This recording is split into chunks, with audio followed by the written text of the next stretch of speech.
Hey guys, Jay's Reptiles here, and today I have a pretty special video for you guys, and it's gonna be how to care for a reticulated python, tips on how to handle and just, how to care for one.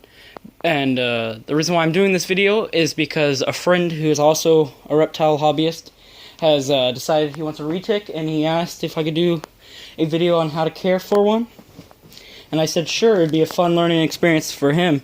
And, because this is his first retic, and I just want to help him. So, first off, we look at the top. If you're going with a tub, I try to find tubs with latches. See this? Latches.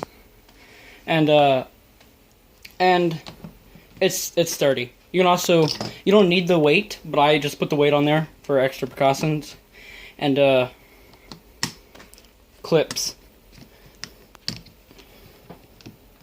That works. You're going to want a snake hook. This one was custom made from my grandpa. It says Snake Boy on it. But this one my grandpa made for me, which was very nice of him. Because the one I bought from PetSmart is cheap and it was crap, and it broke easily. You're going to want feeding tongs, which all reptile owners have. You're going to want a temp gun. Check the temperature. This right now is going to be very high because it's on. It's 474, but it's only getting about 93 on there. That's just how much it's producing at that time. When it shuts off at 92. That's how it works. Basically, if you want to do what I'm doing, you want to buy chicken wire, the small one, the ones with the small holes. Chicken wire, you can buy this at Woods and any farm stores. I think you can get it at Walmart as well. You're going to want a staple gun to be able to staple this into the plastic. Make sure this plastic can handle that. If it can't, you might have to try to find a different tub. Then you're going to want to buy the porcelain lamp clamp socket, so that this isn't directly on the cage. It's safer. Then you want to buy a 250 watt ceramatic heat emitter. And that really works well. I have a thermostat connected to it right now, and it's reading 90.1. Or not a thermostat, that's the thermometer. And it's reading 90.1. And the thermostat is over here. And it's just one of those cheap Zilla. I think it's like Zilla thermostat controller or something. It works really well. I like them. I have about 3 of them, so they work really well with my animals. I'm not into buying the $300 ones, which is alright with if you want to pay for that. I just don't have as much cash. So let's open this up and take a look at her. Be right back. Once you have that off, you're going to see she's in the cold side right now. She's been in the hot hide for the last week. She might have pooped, and that's why she's not hanging out in there anymore. Let's check. Nope, she hasn't pooped yet, I guess. I'll be right back. You're also going to want a spray bottle to keep the humidity up. And here she is right now. She's about 7 foot long. Doing alright. This is her enclosure. It's a pretty good size for her. You don't really need anything bigger right now, as she's still just technically a baby, even though she's 7 foot long. She's still a baby. But this is her, and she's doing alright. I'm going to get out in a second. But you're looking at her right now, and you're probably thinking, she looks like she's a little agitated. That's true. She is a little agitated. And this is common with retics. And I don't mean like they're just aggressive species. I mean they just don't like to put up with stuff as much. I mean, they can, especially with a lot of handling. That can be done.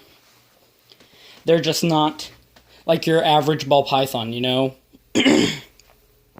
She's a little agitated right now, and I can tell, because I know her and her body language. But once I pull out the hook, she'll do better. And another thing I want to go over is temperature and humidity. You want a cool side about 77 to 81, about 82. That's what I've been working with, and it works well. Then you want a hot spot So basically with this ceramatic heat emitter, it gives you several hot spots, especially within the hide, and that's something I really like about it. She's got several hot spots. She's got a hot spot of kind of like 84 right here, and I use this thermometer gun to do this, and that's how I know. But she's got like a hot spot of like 84 to 87 right here. She's got a hot spot about a 93, and then on here it gets the hottest. It's about 95 to 100, and you're thinking that's too hot. Well, this is like a basking spot. These aren't her base. This isn't her actual temps. The temps inside the hide stay about 88 to 90, and that's perfect. She's just got several basking spots, which I've seen her lay up here before. I've seen her lay up there for hours and just soak up all the heat. She likes it. And it's just good to have that temperature range for them. It just works real well. I like it. You guys don't have to agree with what I do, but if you would like to take that into consideration, you can. But let's get her out. You're also going to want a water dish.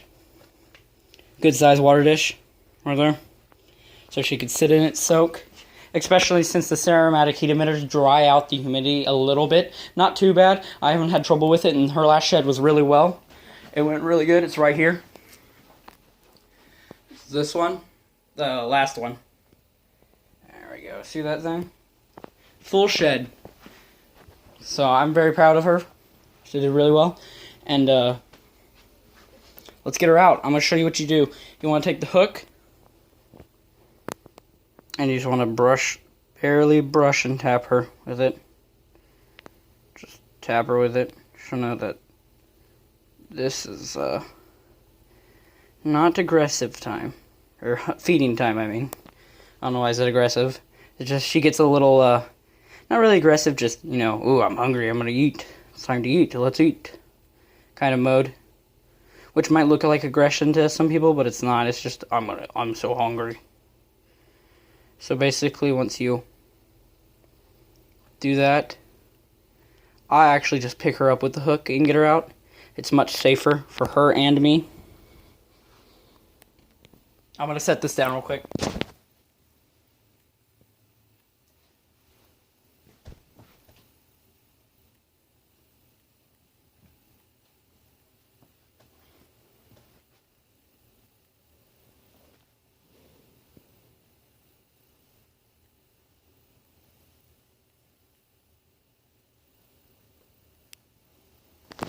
Alright, here you are, guys.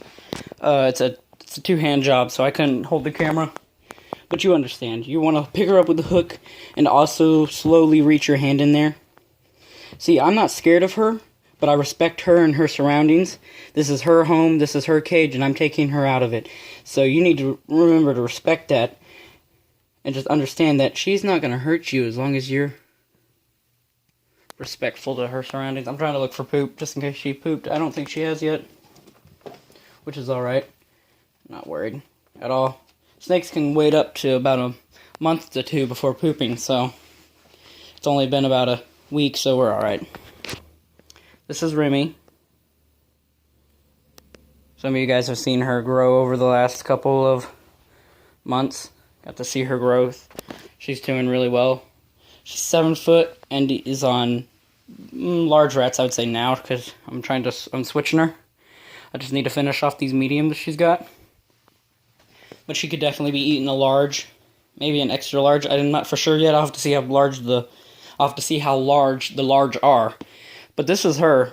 I'm sorry if the camera's all over the place. I was talking. We'll do some more shots of her. Yeah, she's very pretty. I might take her out to the...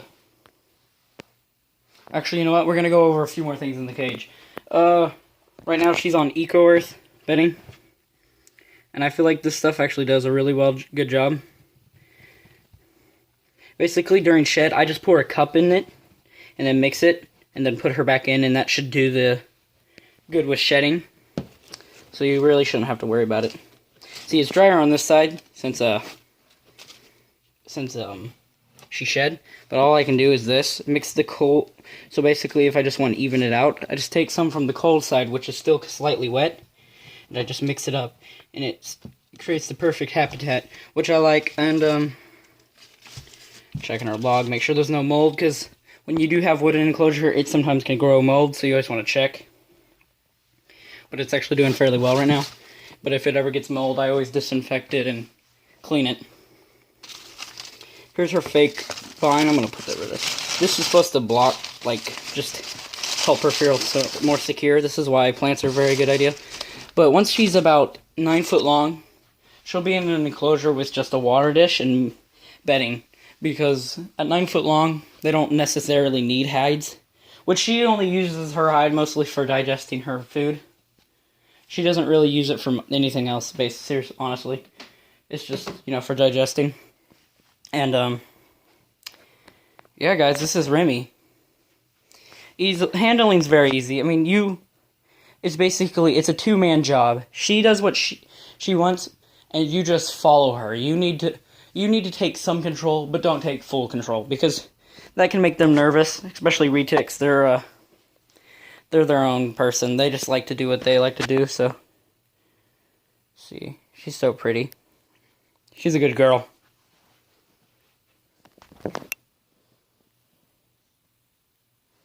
See, the camera really doesn't do any justice. She doesn't look that big, but she is, trust me. Especially when she's fully stretched out. So, guys, I hope you liked this video. If you could like, subscribe, and comment, that'd be awesome. Bye, guys.